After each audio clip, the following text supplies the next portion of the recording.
The mothership Resolute sat motionless, a steel island 200 nautical miles from any landmass. Her deck lights carved a bubble of radiance into the darkness, illuminating a forest of industrial sculpture. Below, 3,000 meters down, lay a merchantman that vanished in 1743. On the salvage deck, the submersible Artemis III waited like a deep space probe. The commander had 22 years of deep ocean experience etched around her eyes. The systems engineer had once spent 36 hours stranded at 2,800 meters. The archaeologist was younger, but already weathered by years of deep water surveys. Ces moves sont des économiques of motion from hundreds of descents.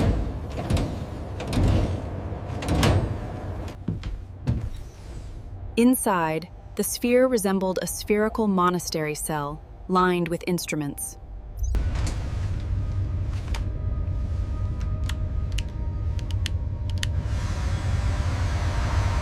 The deck crew began the launch sequence.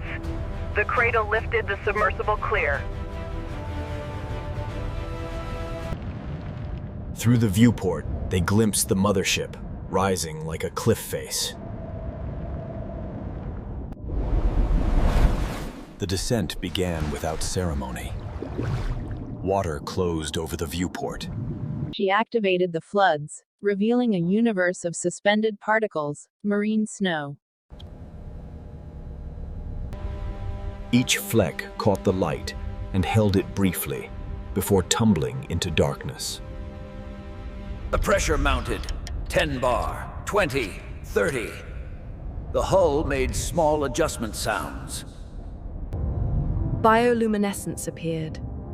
First a few sparks, then increasing constellations. A colossal squid jetted away, trailing a luminous ink cloud that hung like frozen lightning. She adjusted their descent, monitoring ballast as they passed through thermoclines. A gulper eel materialized, its mouth opened impossibly wide, then vanished. 1,000 meters. They were deeper than most submarines could safely venture. The archaeologist reviewed sonar data. The wreck was broken into 3 major sections. They entered the twilight zone's deepest reaches, the last trace of surface light. The quality of darkness changed, became thicker, more absolute.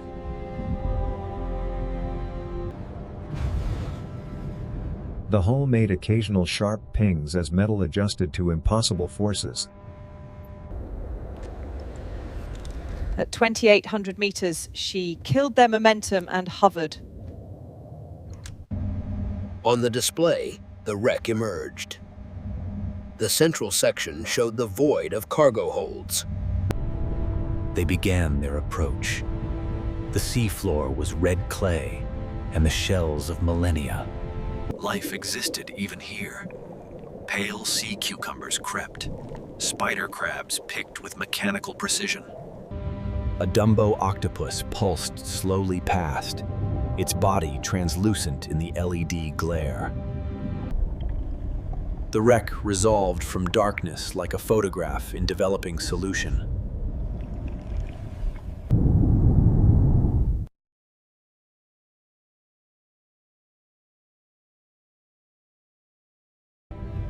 But it was the cargo hold that drew their attention. A rectangular void in the hull.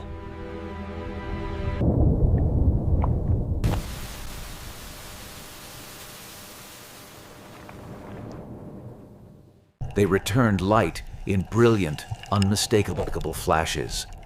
Diamonds.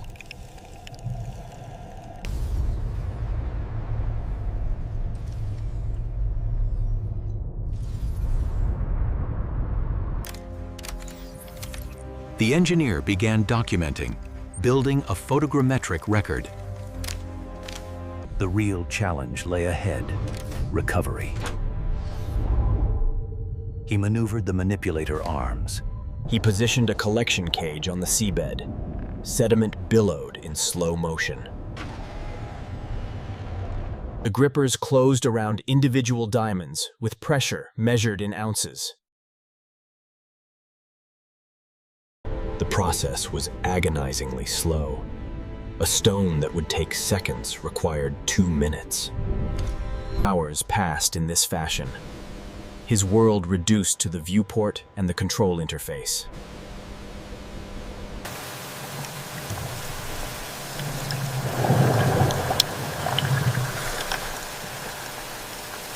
On the surface, Resolute held station, her computers making thousands of calculations per second.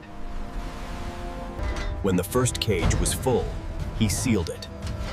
The commander activated the recovery winch. By the 8th hour, battery reserves were approaching the safety margin for ascent.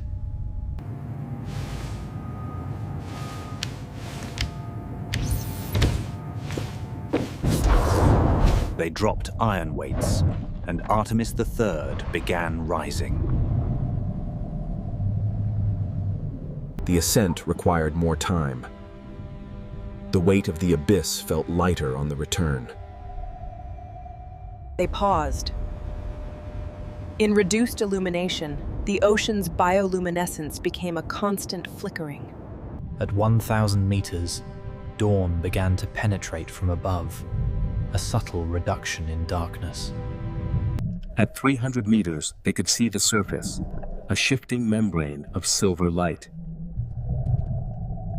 The submersible broke surface in full morning light, the transition almost shocking. The deck crew had the recovery crane positioned. The hook descended.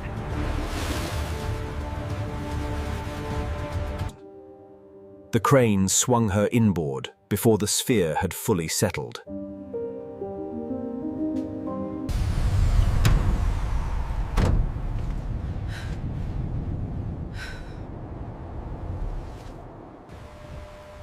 They said little, communicating in nods, the language of shared extreme experience.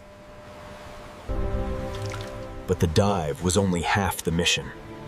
The 7 recovery cages waited in sequence. The processing team prepared the workspace with the care of a surgical suite. The first cage was opened with formal ceremony, though no words were spoken. Seawater drained away, leaving a dense mass of coral, iron, and embedded within it. She worked with absurdly delicate tools. Wooden picks, soft brushes, flowing water. Each stone was placed in an individual container, numbered, photographed.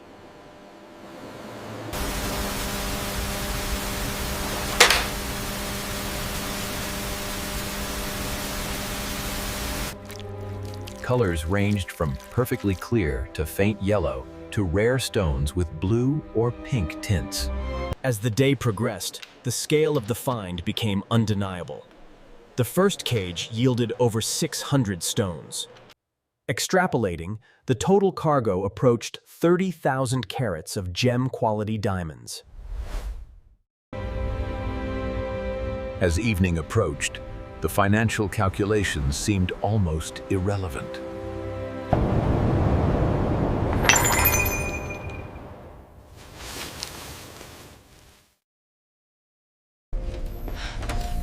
The salvage team assembled without summons, drawn by an unspoken need to witness. No one spoke. Language seemed inadequate to capture the convergence of ambition and wonder. She had devoted her life to bringing lost things back from the deep. This felt different. He held it up, watching as it split the illumination into colors that painted tiny rainbows. The stone was cold from the abyss it had come from, but it would warm quickly. Outside, night had fallen. The Pacific stretched away, black and featureless. For some, It was triumph over extreme engineering challenges. For others, connection to history.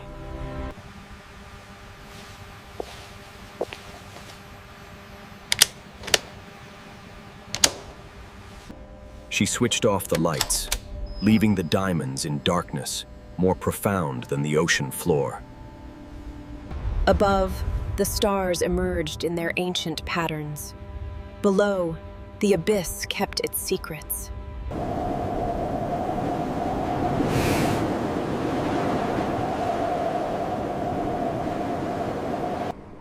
Dawn broke on a new day. Resolute held her position, guardian of the deep. The submersible was readied for another descent. The work was never finished.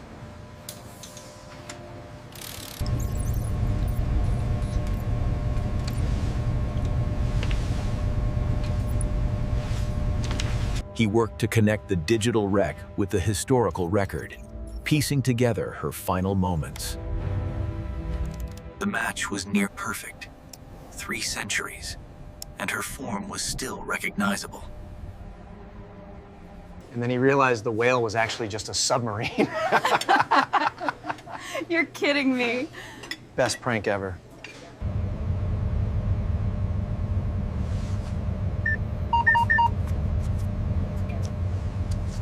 Preparation was cyclical. Clean, repair, prepare, descend. The rhythm of salvage.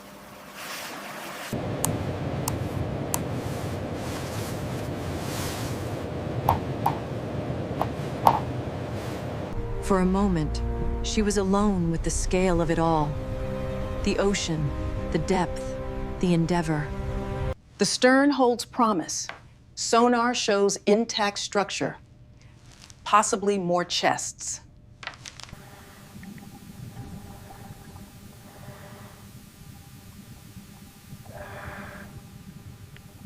The engineer calculated margins.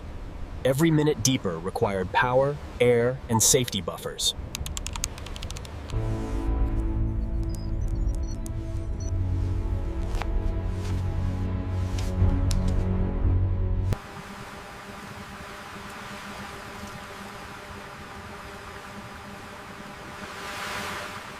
He documented it not for value, but for context. To remember the men who sailed her. 72 hours after the first recovery, they were ready to go back down.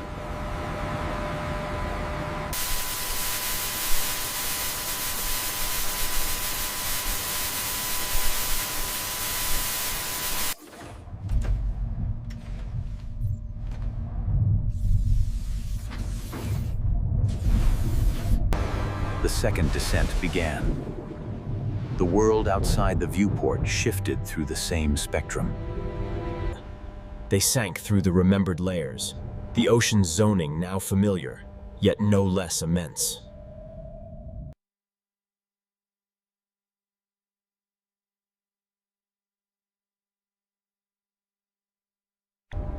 They passed over their own work, the seabed scarred by their careful, mechanical touch.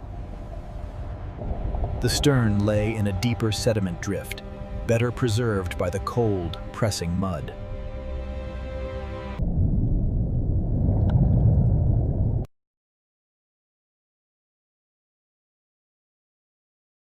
Penetrating the wreck was a different calculus.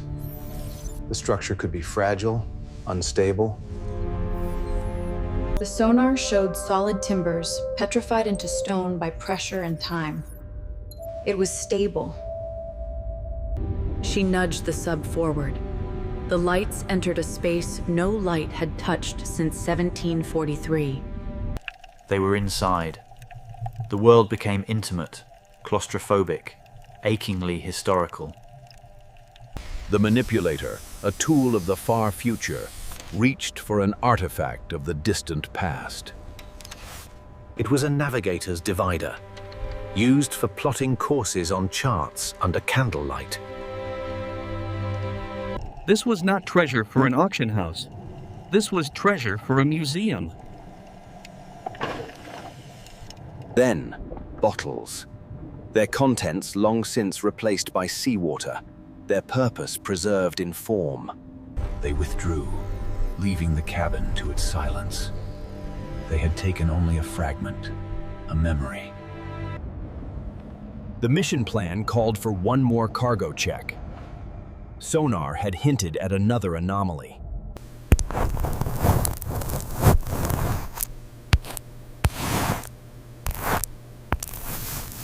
The ritual repeated. The gripper's delicate dance, the transfer to the cage, the click of the lid. Efficiency came with experience.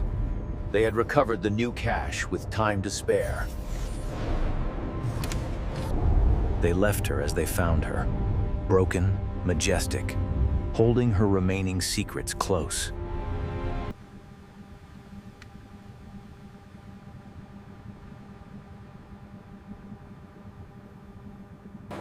The second recovery was as smooth as the first. Practice had perfected the process. Great work down there, folks. Yeah, glad that's over. Good to see you all. We heard the noise, sounded intense. The conservators' expertise had a new subject. The metal, the glass, the story they told.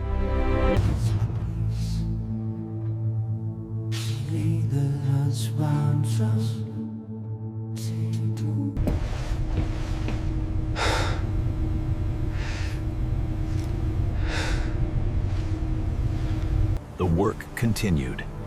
Dive by dive, cage by cage, the fortune was lifted from the deep. The weather window was closing. The Pacific reminded them who was ultimately in charge. The final recovery was complete. It was time to secure the ship and ride out the weather. The final tally exceeded estimates. 31,842 carats. A number on a screen. A mountain of crystalline carbon in the lockers. The same thing. The ship became a tiny, lit fortress in a raging, dark universe. The sea tested their victory. They had conquered the stillness of the abyss. Now they endured the fury of the surface. The storm passed as quickly as it came. The Pacific returned to a serene, deep blue. With her holds full of fortune and history, Resolute turned for home.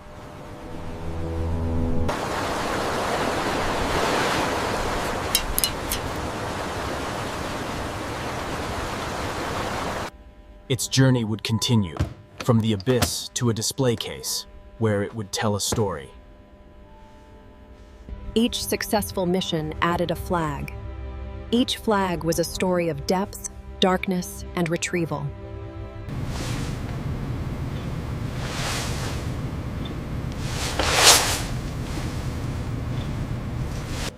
The celebration was quiet. The real reward was in the doing, in the shared accomplishment. To bringing light back from the dark.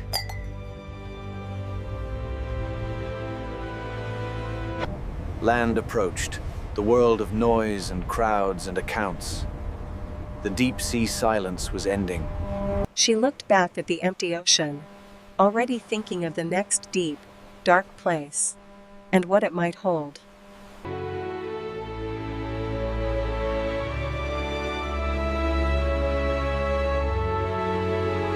The diamonds found a new home, not in the deep, but under the bright lights of commerce.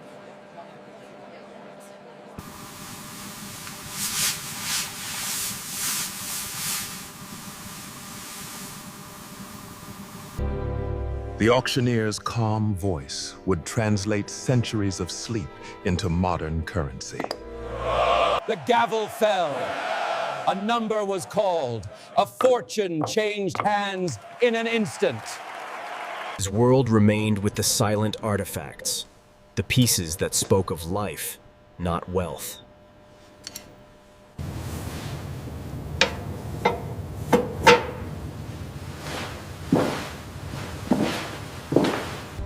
The screen went dark. A new, blank document glowed. The next target awaited.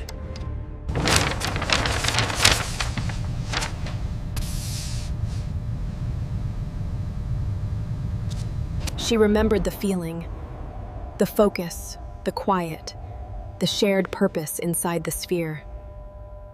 The treasure was a byproduct. The real draw was the going, the seeing, the solving. The diamonds tell a story of trade. This tells a story of a man.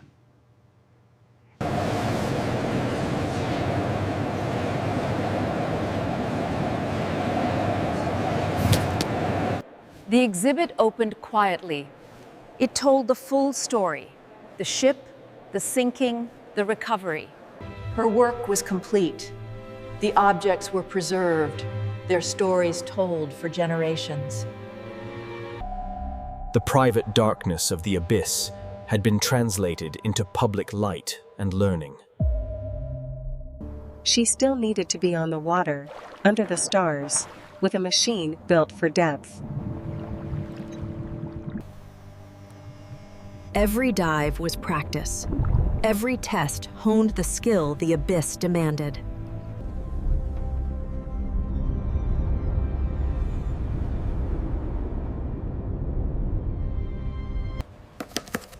The note wasn't signed. It didn't need to be. She knew he'd understand the gesture.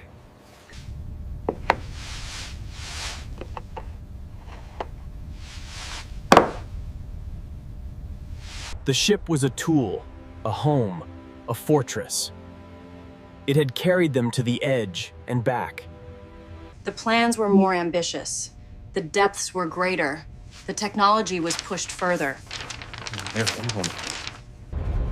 Artemis IV was on the drawing board. The lineage of the titanium sphere continued.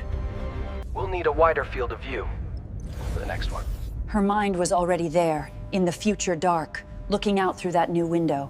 The diamonds began new lives, adorning, symbolizing, circulating in a world of light.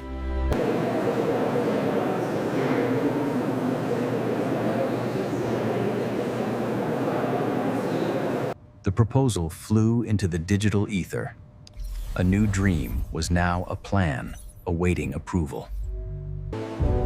And the ocean, at the sight, forgot them. 3,000 meters down, the Empress rested, lighter by her treasure, but no less a monument. A single stone remained, waiting perhaps for another century, or perhaps forever. She stood on a new deck, before a new expanse of water, her eyes measuring the depth of the unknown. The work never ended. The deep never ceased its calling, and she never stopped answering. From space, the planet is mostly dark water.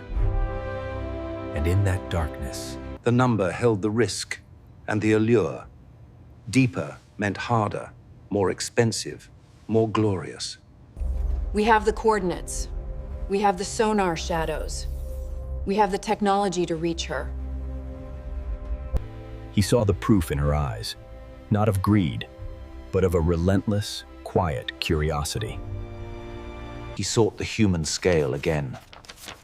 The manifest listed not just cargo, but lives interrupted.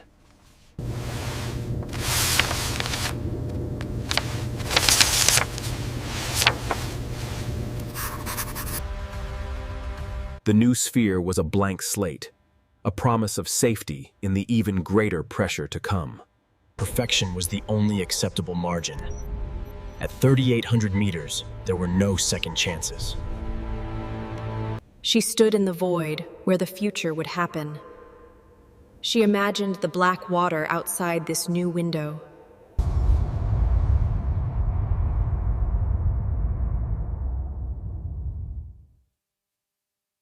Resolute returned to her element, stronger, updated, ready for the next pilgrimage to the deep. A new team formed around the old core. The ritual of briefing, of shared purpose, began anew. Here. She's sitting upright, mostly intact. The depth is the primary adversary. Her voice was calm, the challenge stated plainly. He gave them ghosts to look for. Not treasure, but echoes of the people who sailed on her. They trained for failure, for panic, for the silent alarms of the deep. Muscle memory was their lifeline. The new ocean had a different rhythm, a different taste in the air, a different kind of dark. The camaraderie of command was a silent language of shared responsibility and trust. They arrived. The coordinates became a place. The abstract depth became a specific column of water below them. Artemis IV waited. An evolution of the machine that had brought back the diamonds. The ritual was the same. The comforting liturgy of preparation before the leap into the unknown. She settled in. The seat was new, the screens were sharper, but the feeling was profoundly familiar.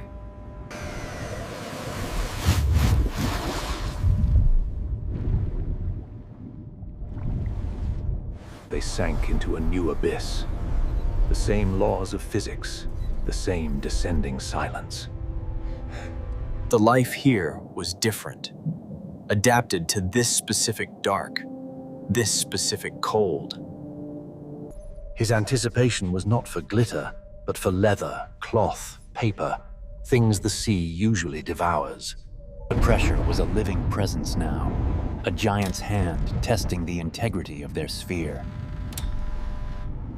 The bottom resolved.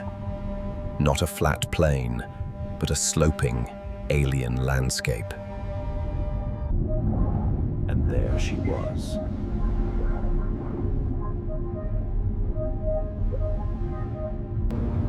The cold and pressure had acted as a perfect preservative. She looked asleep, not dead. The gaping cargo bay was an invitation and a warning. Structure could be fragile. That's it. Crate 47-B should be there, near the aft bulkhead. His voice tight with focus. They entered the cathedral of loss. The water was clear, still, holding everything in suspended animation. Time had stopped here. The labels were instructions for a delivery that never happened. He found it. The crate that held the fragments of a family's transatlantic journey. The lid gave way. A century of settled dust erupted into the water, obscuring the view. They waited in the sphere, suspended in the dark water, suspended in time.